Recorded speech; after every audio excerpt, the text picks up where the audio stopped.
출애굽기 3장에서 일방적으로 하나님께서 모세를 찾아오십니다. 여러분, 우리가 하나님을 만난 사건은 우리의 공로나 노력과 의의가 단 0.01%도 없습니다. 모태신앙이니까 내가 하나님을 어릴 때부터 믿었다.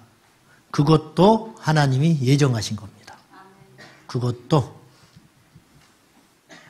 우리 어르신처럼 선주의 전도를 받고 인생의 뒤늦게 주님께 나왔습니다.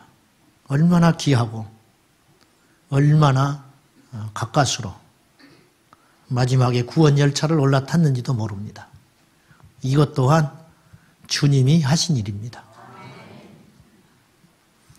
강팍했던 바울이 그리스도를 만나 꼬꾸라칩니다. 누구도 그를 설득할 수 없습니다. 우리 중에 스스로 나는 강하다 여기는 분들이 가끔 있습니다. 스스로.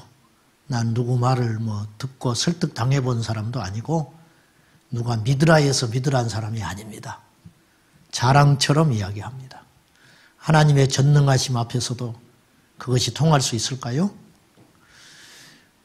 모세를 하나님이 찾아오셔서 일방적으로 만나시고 뭔가를 하나님께서 모세를 통해서 일하고 계시다는 것을 이제 우리는 눈치를 채야 돼요. 모세는 계속적으로 도망하려고만 합니다.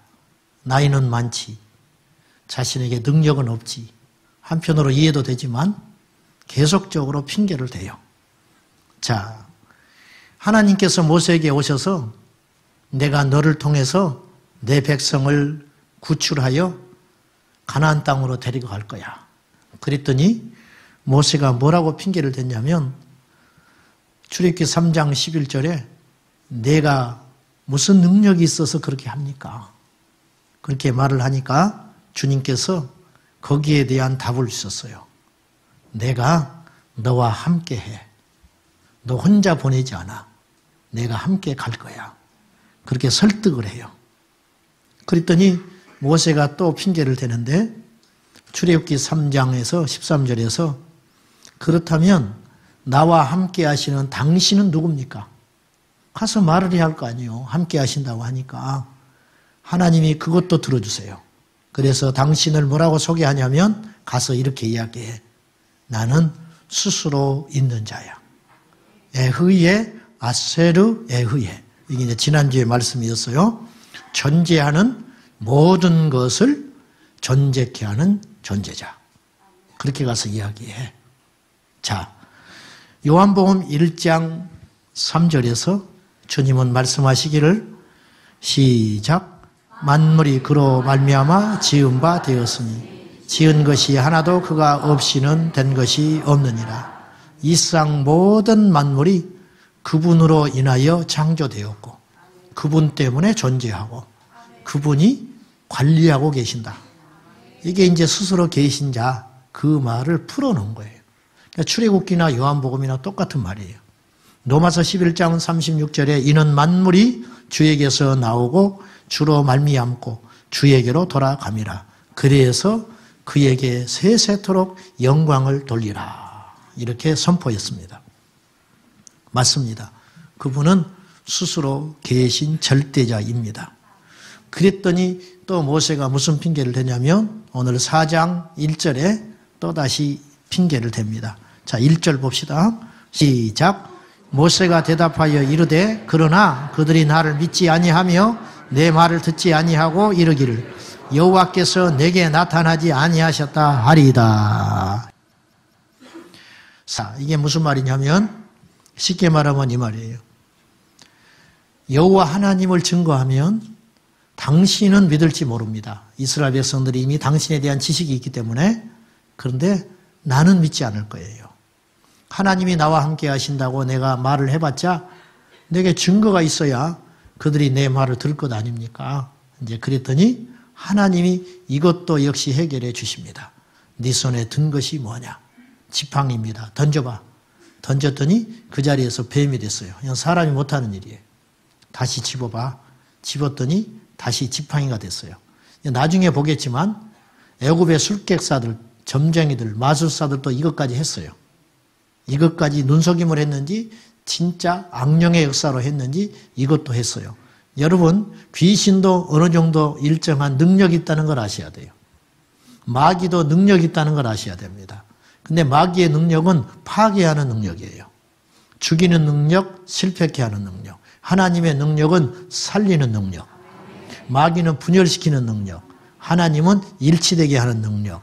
마귀는 어떠한 상황에서도 인간을 절망시키고 어떠한 축복처럼 보이는 것을 가정하여 들어서 결국은 하나님과 인간 사이를 갈라놔버리는 그런 일을 하는 존재고, 우리 하나님께서는 죽음과 실패와 고난까지를 통해서도 결국 마지막에 뭘 이루시냐면 생명의 역사를 이루시는 하나님. 그러니까 하나님의 기적과 마귀의 능력은 이 차이가 있다 그 말입니다. 자, 그래도 또 하나님이 안심이 안 되니까 네 손을 품에 넣어봐. 넣었더니 뺐더니 나병이 발했고 다시 집어넣었더니 이 나병이 없어지고 정상이 됐어요. 하나님이 다 아시고 하나님의 스케줄대로 가는 거예요. 그런데 첫 번째 기적은 믿지 않을 거야. 그러나 두 번째 네 손에 넣었다 뺐다 하는 기적은 믿을 거다. 근데 이것도 안 통하거든. 애굽의 하수를 물을 떠다가 부으면 피가 되리라. 하나님께서 너와 함께 한다는 능력을 이처럼 보여줄 것이다. 여기까지 했어요. 그랬더니 모세가 또 핑계를 댑니다. 아시다시피 나 말 못해요. 이제 하다 핑계 댈 게 없으니까 말을 못한다는 거예요. 하나님 앞에서는 잘도 하면서 나는 말을 못합니다. 그랬더니 하나님이 드디어 폭발을 했어요. 진노하셨어. 그래가지고 네 형 아론이 있잖아. 왜 하나님이 진노하셨을까? 그 심중에 모세는요, 아론을 대안으로 생각하고 있었을지도 몰라요. 근데 하나님 앞에 그 중심을 드리지 못하는 거예요. 그래서 하나님이 그 마음을 꿰뚫고 알기 때문에 네 형 아론이 있잖아. 누가 너의 입을 만들었지? 누가 너의 귀를 만들었지? 누가 너의 눈을 만들었냐? 이거 잊지 마라. 하나님이 그렇게 이야기하시는 거예요. 하나님이 계속 설득을 해요. 묻겠습니다. 그 크고 강하신 절대자이신 하나님께서 왜 모세에게 이렇게 매달려야 되지요? 이 심정 아십니까? 저는 잘 모르겠어요. 이 하나님의 큰 사랑을 증거할 재간도 없고 보여줄 능력도 없습니다. 왜 그러셔야 되죠? 하나님이 뭐가 아쉬워서 이래야 되죠? 하나님이 이스라엘 백성들이 하도 속을 썩이니까 하나님이 먹여 내려준 만나를 먹고 기적을 수없이 경험하면서도 불평하고 원망하고 하나님을 믿지 않으니까 나중에 모세에게 급기야 금송아지 사건을 통해서 너무 하나님이 실망한 다음에 내가 다 쓸어버리겠다. 그리고 너면 충분해. 너하고 나하고 다시 시작하자. 근데 모세가 매달리고 사정해서 그 마음을 돌이켜 주시죠. 하나님은 그걸 기다렸는지도 모르겠어요. 묻겠습니다. 누가 하나님이 사랑이 없다고 합니까? 누가 하나님이 내 사정을 모른다고 하십니까? 내가 이렇게 힘드는데 하나님은 나의 기도를 왜 들어주지 않는다고 이야기하십니까? 아닙니다. 우리 하나님이 이렇게 한 사람에게 매달리고 있는 이 속사정을 아십니까? 요나에게 하나님께서 니느웨로 가거라. 가서 내 백성을 살려야겠다. 못 갑니다. 왜 못 가느냐? 니느웨가 어떤 나라인지 아십니까? 내 형제를 죽인 나라입니다. 내 동포를 죽인 나라예요. 다른 데는 다 갈 수 있지만 니느웨는 마땅히 심판받아서 다 지옥 가야 돼요. 불에 심판받아야 됩니다. 그래서 내가 안 갑니다. 그래가지고 다시스로 도망가 버렸어요. 그 도망가는 요나를 붙들고 계속 하나님이 큰 고기도 준비하시고 벌레도 준비하시고 해도 준비하시고 박넝굴도 준비하셔서 요나를 계속 설득해요. 이 강팍한 요나가 3일 동안 두루두루 다녀야 낱낱이 복음을 전할 수 있는 성인데도 불구하고 하루 만에 대충 돌고 와서 앉아 있어요. 망할 걸 기다리면서. 하나님이 마지막에 요나서의 마지막 장면이 하나님이 요나에게 사정을 합니다. 이 성에는 좌우를 분별하지 못하는 내 백성이 12만이 있다. 그 외에도 셀 수 없는 가축들이 많아. 근데 내가 어찌 이들을 아끼지 않겠느냐. 주님이 요나를 설득하고 있어요. 그 크신 주님이. 하나님이 모세를 비밀 병기로 준비하셨다고 그랬죠. 바로의 턱 밑에서 원수의 목전에서 상을 베푸듯이 바로의 턱 밑에서 여러 가지 것들을 준비하고 계시고 광야로 숨겨놨다가 나이 80이 됐을 때 하나님이 찾아오셔서 모세를 통해 뭔가 일을 하시고 당신의 뜻을 작업을 하기 시작하는 거예요. 여러분, 우리도 그 연장선상에 있다는 걸 기억하셔야 돼요. 하나님이 우리를 통해서 뭔가 하고 싶은 거예요. 아십니까? 그거. 여러분들 중에 지금 애굽에서 종살이 하는 인생도 있을 수 있고요. 모세처럼 광야에서 연단받고 있는 인생이 될 수도 있고요. 하나님을 만났지만 내 고집을 꺾지 못하고 하나님 앞에 계속 핑계대고 있는 분들도 이 자리에 계실지 몰라요. 우리의 생애의 목적이 무엇일까요? 여러분, 시시하게 살아서는 안 됩니다. 목사가 되는 것이 우리 인생의 목적이 될 수는 없어요. 어떤 목사가 되느냐가 중요해요. 목사가 됐는데 바벨탑을 쌓아요. 목사가 됐는데 자기의 욕망만 채우고 있어요. 그것이 우리 인생의 마지막이 되면 되겠습니까? 장로님이 되는 것이 우리 인생의 마지막 결론이 되면 되겠습니까? 똑같은 목사라 해도 어떤 사람은 총회장이 목표인 사람이 있고 어떤 사람은 선교지에 가서 자기의 생애를 마치려고 하는 목사도 있습니다. 여러분, 어느 것이 우리 인생의 꿈이 되고 비전이 되어야 되겠습니까? 하나님이 여러분에게 재주를 주시고 하나님이 여러분에게 능력을 주시고 하나님이 여러분을 부욕케 해줬을지 모르겠습니다. 그걸 어디에 쓰고 계십니까? 무엇 하는 데 쓰시나요? 이거 한번 생각해 볼 필요가 있다는 거예요. 제가 두려운 게 두 가지가 있습니다. 제가 지금 하나님 앞에 설교를 한다고 치고 제게 진실로 고백하는데 저에게 두 가지 두려운 게 있습니다. 첫째는 구원의 반열에서 버림받을까 두렵습니다. 저는. 내가 지금 믿음의 상태에 있는지 몰라요. 구원 받았을지 몰라요. 그런데 이 구원이 떨어질까 두렵습니다. 구원에서 떨어질까 두렵다. 두 번째는 무엇이 두렵냐면 하나님의 일을 한다고 했는데 하나님 앞에 갔더니 너는 내 일을 한 게 아니야. 너는 네 일만 실컷 하다가 네가 취할 거 다 취했고 네 실속 다 챙겼고 네가 하고 싶은 대로 다 하고 살았잖아. 너는 나를 팔아서 네 욕망 채우다가 실컷 잘 먹고 잘 살다가 온 사람이야. 그렇게 하면 어떡할까? 그것이 두려워요. 저는 어떤 걸 결정할 수 있는 결정권이 있습니다. 교회에서. 그렇잖아요?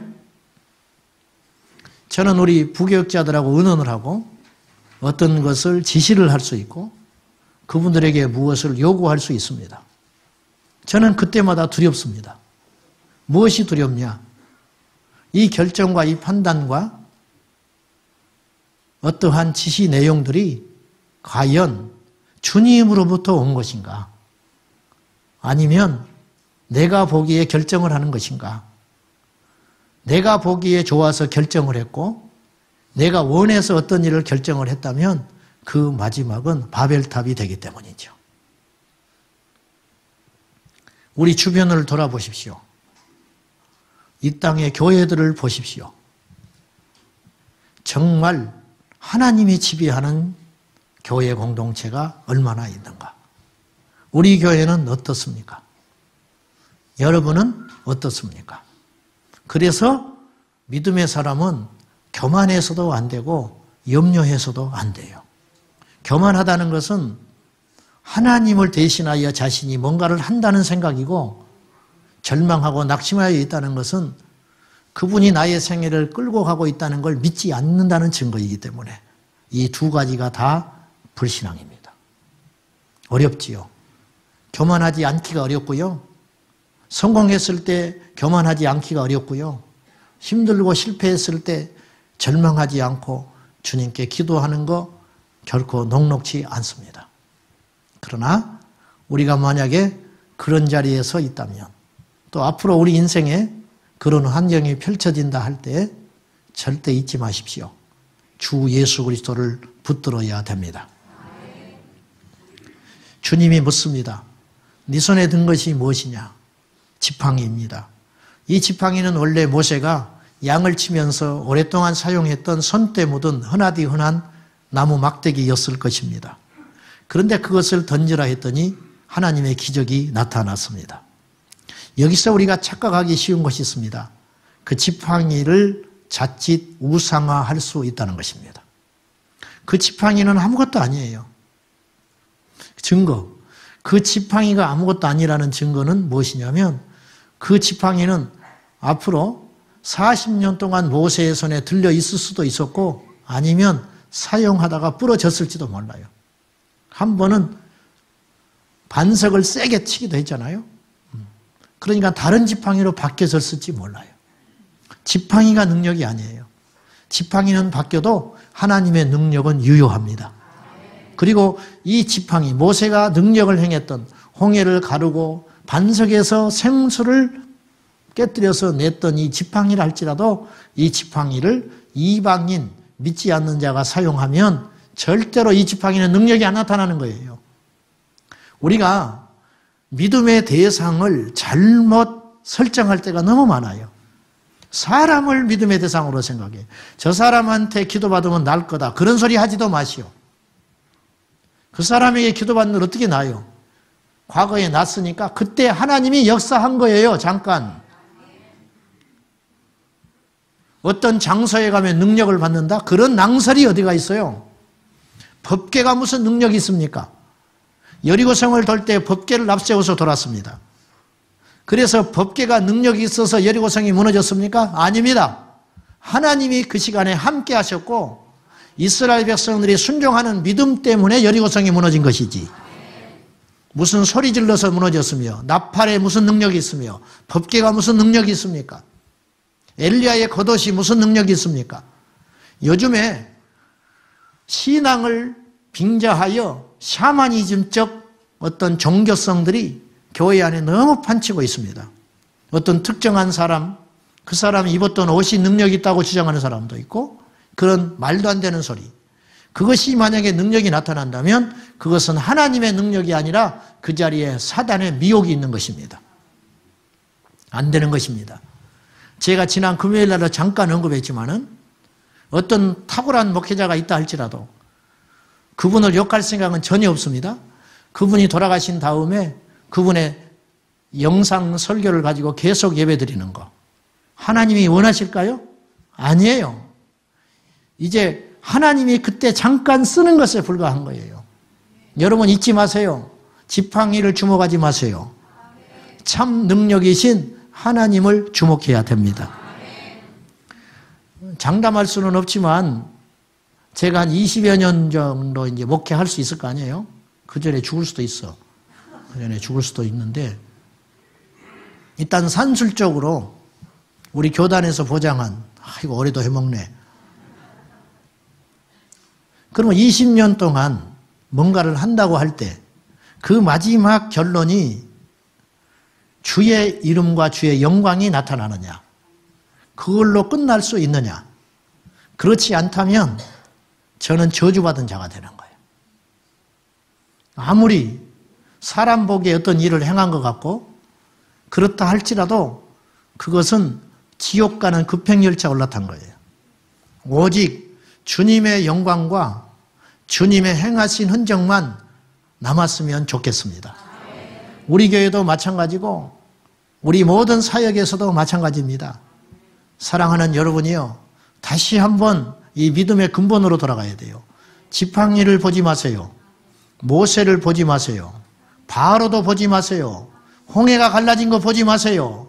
광야에서 내리는 만나를 보지 마세요.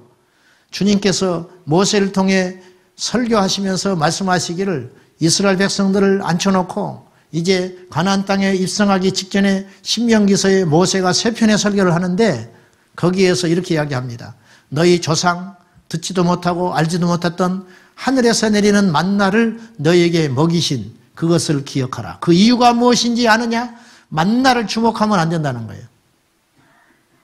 사람이 떡으로만 사는 존재가 아니고 여호와의 입에서 나오는 말씀으로 사는 존재임을 깨닫게 하기 위하여 만나를 줬음을 잊지 마라.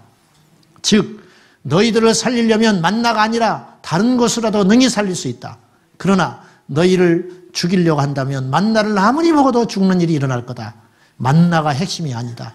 하나님의 말씀을 의지하고 살도록 하나님께서 교훈하기 위하여 농사 짓지도 않았고 땅을 파지도 않았고 수고하지도 않았고 땀 흘리지도 않았지만은 우리가 굶어 죽지 않고 살았구나. 그 이유가 무엇일까? 하나님 때문에. 그걸 교훈시키기 위하여 만나를 줬는데 만나에 집착하지 말거라. 주님이 그렇게 경고하고 있는 것입니다. 참 능력은 무엇입니까? 우리 주 예수 그리스도. 그 능력이 우리 안에 알 수 있는 방법으로 주신 큰 선물이 있는데 이름. 우리에게 하나님께서 이름을 주셨어요. 그 이름은 어떤 능력이 있는가? 우리는 그 이름으로 구원을 받습니다. 요한복음 1장 12절 말씀을 보면 영접하는 자, 곧 그 이름을 믿는 자들에게는 하나님의 자녀가 되는 권세를 주셨다. 그랬죠? 이 말은 문장적으로는 맞지 않는 말이에요. 감히 말하건대. 왜 그러냐? 영접한다는 것은 살아있는 생명체를 영접하는 거예요. 그런데 영접하는 자, 곧 그분을 믿는 자는 그래야 돼요. 어법상. 근데 영접한다 해놓고 그 이름을 믿는 자라 했습니다. 이건 우리에게 뭘 말씀하시느냐면 그 이름과 그분은 동일한 인격, 동일한 신성, 동일한 힘이 있다는 걸 말하는 거예요. 하나님께서 우리에게 이름을 주셨다는 것은 우리에게 전부를 줬다는 거예요. 지금은 예수의 이름의 시대입니다. 그 이름을 하나님이 우리에게 주신 거예요. 두 번째로 그 이름으로 기도하면 하나님이 우리에게 들어주세요. 첫 번째는 그 이름이 우리에게 구원의 이름이잖아요. 천하 인간의 다른 구원 얻을 만한 이름을 우리에게 주신 적이 없다. 오늘 이 중에 예수님과 상관없는, 즉 거듭나지 못한 사람, 구원받지 못한 사람 이 자리에 분명히 있습니다. 이 세상에는 선한 자가 있습니다. 이 세상에는 능력자도 있습니다. 이 땅에는 성자라고 일컬음 받을 만한 분들도 분명히 있습니다. 그분들의 삶은 존경스러울 만하지만 그분이 우리의 구세주는 되지 못합니다. 우리에게 오직 유일한 구원자는 예수 그리스도, 그분의 이름으로만 구원받는다는 것. 사랑하는 여러분, 더 이상 강팍하거나 교만하게 행세하지 말고 그분의 이름 앞에 굴복함으로, 그 이름을 영접함으로, 그 이름을 믿음으로 구원의 역사 일어나시기를 축복합니다. 그 이름으로 기도하면 우리 주님이 들어주십니다. 시편 116편 4절 시작. 내가 여호와여 주께 구하오니 내 영혼을 건지소서 하였도다. 다윗과 예수님의 제자들에게 그의 이름을 계시하여 주신 시간은 1000년의 차이가 있어요. 근데요, 믿음의 역사는 똑같아요. 다윗이 만났던 하나님, 다윗은 예수님 시대에 살았던 인물이 아니잖아요. 근데 그가 가졌던 믿음과 예수님을 만났던 제자들의 믿음과 오늘 우리의 믿음은 동일한 거예요. 그래서 천국에 가면 대화가 되는 거예요. 한 하나님 안에서 한 믿음을 가졌기 때문에 주도 하나요, 믿음도 하나이니라. 동일해요. 예수 그리스도는 어제나 오늘이나 영원토록 동일하시다. 그분의 구원의 원리는 똑같아요. 그분이 응답해 주신 원리도 똑같아요. 그러므로 우리가 그 이름의 능력을 다윗도 믿었고, 다윗이 뭘 믿었느냐? 그분의 이름으로 기도하면 들어주신다는 걸 믿었던 것처럼 제자들도 미처 몰랐으나 이제 너희가 내 이름으로 구하라. 그 이름으로 구하면 내가 반드시 시행하리니. 그리고 제자들도 그 이름의 능력에 눈을 뜬 거예요. 오늘도 역시 그 이름의 능력에 눈뜬 자들을 통하여 하나님은 응답해 주시는 하나님이시다는 거죠. 세 번째는 그 이름이 불려지는 곳에 우리 하나님이 함께 하세요. 마태복음 18장 20절에 두세 사람이 내 이름으로 모인 곳에는 나도 그들 중에 있다고 말씀하셨어요. 아무리 화려하고 거대하고 대단한 사람들이 모인 성전이라 할지라도 주님의 이름이 높임받지 아니하면 사람이 왕노릇하는 현장에는 그것은 성전이 아닙니다. 기억하십시다. 다시 한번 우리가 가는 곳마다 주님의 발자취가 남기를 바랍니다. 우리가 가는 곳마다 주님의 손자국이 남기를 원합니다. 어떤 유력한 자도 어떤 대단한 자도 어떤 권력자도 주님 앞에서는 똑같습니다. 똑같아요. 네 번째, 그 이름 안에 모든 보이는 세계와 보이지 않는 피조 세계까지도 정복하고 다스리는 능력의 군원이 됩니다. 마가복음 16장 17절에서 20절에 믿는 자들에게는 이런 표적이 따르리니, 할렐루야. 믿는 자들에게는, 그 이름을 믿는 자들에게는, 그 예수 그리스도의 능력을 믿는 자들에게는 이런 표적이 따르는데, 내 이름으로 귀신을 쫓아내며 쇠방언을 말하며 뱀을 집으며 무슨 독을 마셔도 해를 받지 아니하며 병든 자에게 손을 얹은 적 나으리라, 그렇게 말하죠. 근데 이제 여기서 내 이름으로 귀신을 쫓아내며, 그때 이름이 한 번 등장하지요. 저는 이렇게 해석하고 싶지 않아요. 내 이름으로 귀신을 쫓아내며, 내 이름으로 쇠방언을 말하며, 내 이름으로 뱀을 집으며, 내 이름으로 무슨 독을 마시도 해를 받지 아니하고, 내 이름으로 병든 자에게 손을 얹은 적 나으리라, 그렇게 말씀하시는 거예요. 그러므로 우리는 그 이름의 능력을 믿어야 됩니다. 당연히 그 이름을 사용할 때에는 베드로와 요한처럼 그 이름에 대한 확고한 믿음과 자격이 있어야 돼요. 베드로와 요한이 그 이름에 눈이 떠졌잖아요. 그래서 사도행전 3장에 내게 은과 금은 없다. 그런데 나사렛 예수의 이름으로 명하는 일어나 걸어라, 그렇게 말. 돈으로 한진병이 못 일으켜요. 금과 은으로 구원에 이르지 못해요. 오직 예수 그리스도의 이름으로 사람이 행치 못하는 놀라운 일을 행하게 된다는 거지요. 오늘 예배하는 우리 중에 방황하며 낙심하며 절망하며 고통 중에 있는 분들이 분명히 있을 수 있습니다.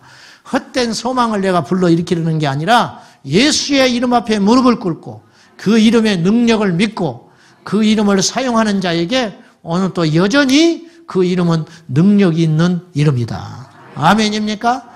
어떤 특정한 사람한테 가서 안수 안 받아도 돼요. 어디 기도원에 가서 주저앉아 있지 않아도 돼요. 필요 없다는 뜻이 아니에요. 그럴 때가 있고 아닐 때가 있는데, 그런 데만 쫓아간다고 능력이 있는 게 아니라고 말이에요. 믿으면 길거리에서도 역사가 일어나는 것이고, 믿으면 침상에서도 역사가 일어나는 것이고, 믿으면 홀로 기도하다가도 응답받습니다. 믿으면 내가 내 자식한테 안수하여도, 목사님한테 안수 안 받아도 돼요. 어떤 탁월한 부흥사한테 쫓아다니면서 머리 뒤밀고 안수 안 받아도 돼요. 그도 사람이에요. 아무것도 아니에요. 오직 믿음에만 역사가 일어난 거예요. 믿음에만. 주의 이름을 사모하고 주님의 이름의 능력을 믿으며. 어떤 분이 가끔 안수 받고 병났다는 사람이 있어.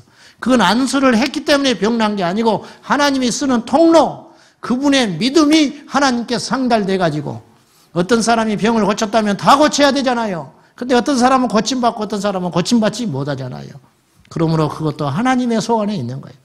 그러므로 여러분 속지 말고 지팡이 의지하지 말고 전능하신 우리 주님만을 바라보고 우리 주님만 의지하고 우리 주님만을 찾는 저와 여러분 꼭 되셔서, 앞으로 수없는 유혹과 시련과 고난이 올 수도 있는데 그러한 모든 과정에서 우리가 철로 역정 소설처럼 우리 인생이 천국에 가는 그날까지 무수히 많은 유혹과 핍박과 내 안에 있는 죄성으로 인하여 주저앉을 시간들이 수없이 올 것인데, 그것을 확고하게 이기는 길은 오직 하나밖에 없는데 우리는 아무것도 아니다.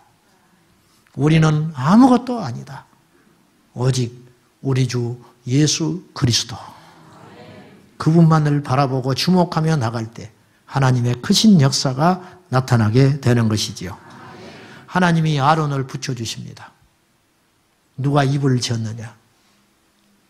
누가 말 잘할 수 있는 능력을 줬느냐? 잊지 마라. 내가 말 못해도 하나님의 능력은 절대 막히지 않아요. 내가 약해도 하나님을 의지하고 주님의 뜻이 있으면 능력 있는 사람 붙여주는데 어떻게 할 거예요? 내가 리더십이 없다. 괜찮아. 리더십 있는 사람이 옆에 붙어. 내가 무능해. 상관없어요. 능력 있는 사람이 붙어. 네. 이게 하나님의 역사 아니에요? 그러므로 하나님이 하시고자 하면 능치 못할 일이 없다는 거예요. 우리가 이제 고민하고 신경 써야 할 것은 나의 삶과 나의 믿음이 하나님 마음에 합한 자인가? 하나님 보시기에 예쁜 자인가? 하나님 보시기에 합당한 그릇인가? 그것만 주목하고 가면 되는 거예요.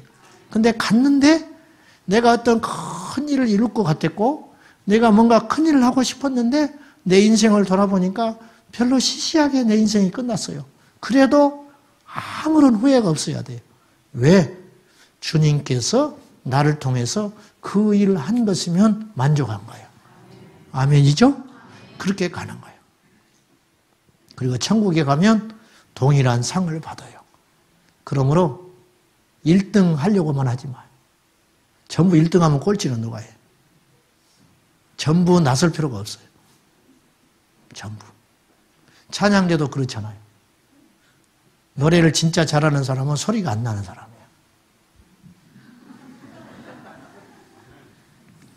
찬양을 너무 잘해가지고 자기 목소리를 크게 내버리면 하나님의 영광이 가려워요. 그것이 영적인 원리라는 거죠. 자, 원리를 붙잡고 우리는 나가야 됩니다. 모세를 주목하면 안 된다고 그랬어요. 아론을 주목하면 안 돼요. 바로를 주목해도 안 돼요. 이들은 다 주님이 쓰시는 도구입니다. 잠언서 16장 4절을 한번 보시겠습니까? 시작. 여호와께서 온갖 것을 그 쓰임에 적당하게 지으셨나니 악인도 악한 날에 적당하게 하셨느니라. 악한 자도 필요해서 하나님이 뒀다는 거예요. 이거 받아들이기 어렵지요? 영화 스토리를 만드는데 전부 착한 사람만 나와. 그 영화는 흥행에 100% 실패해요. 악한 자가 있어야 선한 자가 드러나는 거예요. 바로가 이제 훗날에 보겠지만은 바로의 마음을 하나님이 강팍해 하세요. 그럴수록 하나님의 능력은 더 크게 나타나는 거예요. 어려운 시련이 올수록 내 인생에 장애가 일어날수록 내가 밀어날수록 내가 어리석을수록 하나님의 큰 역사는 나타나는 거예요. 교회에 와서 보니까 이 교회는 부흥할 만하네. 그런 말이 나오면 안 돼요. 이 교회는 정말 이상하다. 이해가 안 간다. 잘난 사람이 하나도 없는데 어째서 이렇게 하나님의 역사가 일어나지? 고개를 갸우뚱하고 가야 그것이 진짜 교회예요. 우리 교회가 그런 교회 됐으면 좋겠어요.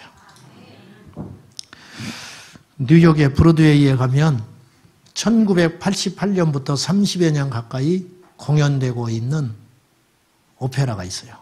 그것이 몇 가지가 있어요. 캐츠, 미스 사이공, 오페라의 유령, 이런 것이 이제 장기 공연을 하고 있대요. 그동안 주연 배우가 죽는 사람도 있을 거 아니에요. 수백 명의 배우들이 지나갔을 거 아니에요. 근데요, 대사는 하나도 바뀌지 않았어요. 옷차림 안 바뀌었을 거 아니에요. 배경이 안 바뀌었을 거 아니에요. 이게 하나님의 역사예요. 오늘날 모세 안 보여요. 바로 안 보여요. 만나 안 보여요. 홍해가 갈라지는 거 안 보여요. 그런데 이 하나님의 원리와 역사는 오늘도 여전히 우리 가운데 있다는 거. 그래서 우리가 지금 어디에 서 있는지를 확인하라는 거예요. 우리는 어디에 있는가. 그리고 하나님이 우리를 통해서 무슨 일을 하고 싶어 하는가. 제발 바벨탑만 쌓다가 내 자식만 챙기다가 내 교회만 챙기다가 하나님 앞에 가서 고개 못 들고 서 있지 말고 좀 크게 봅시다. 하나님의 나라의 관점으로 크게 보고 큰 인물이 되라는 뜻이 아니라 하나님의 심정을 아는 자가 되어서 모세를 설득하면서 아파하는 이 아버지 하나님의 마음을 알고 우리 모두가 그 뜻에 동참하는 예수의 사람들 되시기를 축복합니다. 기도합시다.